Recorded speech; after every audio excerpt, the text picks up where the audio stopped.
Bonjour à toutes et à tous pour cette nouvelle vidéo et pour ce petit rajout à l'origami marseillaise, puisque la dernière fois je vous ai montré en fin de vidéo cette feuille en vous disant que chacun pouvait personnaliser. Donc vous avez été quelques-uns à me demander mais ça correspond à quoi? Voilà, donc c'est ma petite personnalisation. Bon, je vous montre à quoi ça correspond quand on fait le pliage. Alors on part du principe que, enfin je pars du principe que vous maîtrisez maintenant le pliage. Voilà, donc là on a la partie visuelle de la fusée. Ensuite on continue avec la petite histoire. Il y a la plume. Ici, là, quand on crée le personnage, moi je crée le personnage avec moi-même. Voilà. Mes yeux, le menton, le nez, le chapeau, ça permet de personnaliser, voilà, c'est comme ça un tout petit peu plus. Quand on continue le pliage, on va arriver à la partie verrou. Ici.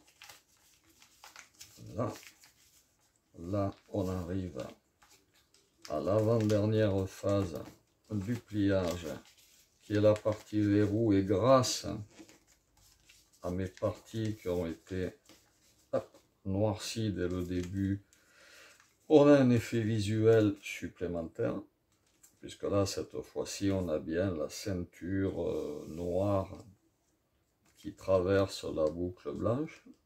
Donc là, on a renforcé, enfin j'ai renforcé l'effet visuel. Et après, on va utiliser ce renforcement au niveau du bateau. Voilà. Ici, hop, on plie. Là, on crée la pointe du bateau, ou de la goélette, ou de ce qu'on veut. Voilà. Pour les gens qui ont envie de garder le bateau, il y a toujours mon regard. Par contre, là, il y a le prénom, le nom, et dans la partie intérieure du bateau, le téléphone.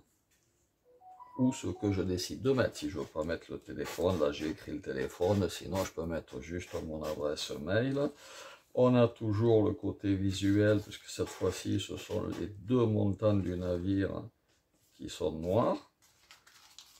Et ça permet, encore une fois, de laisser ses coordonnées en souvenir avec le bateau qui supporte pas, c'est pour ça qu'il se déchire, qui supporte pas d'être plié, déplié 50 fois. Enfin, quand vous le faites une fois.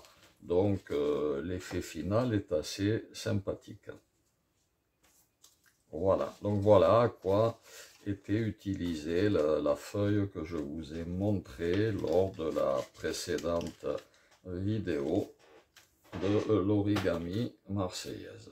Et ça permet encore une fois de laisser ses coordonnées sur un objet magique qui a de très fortes probabilités de ne pas finir à la poubelle, ce qui est intéressant.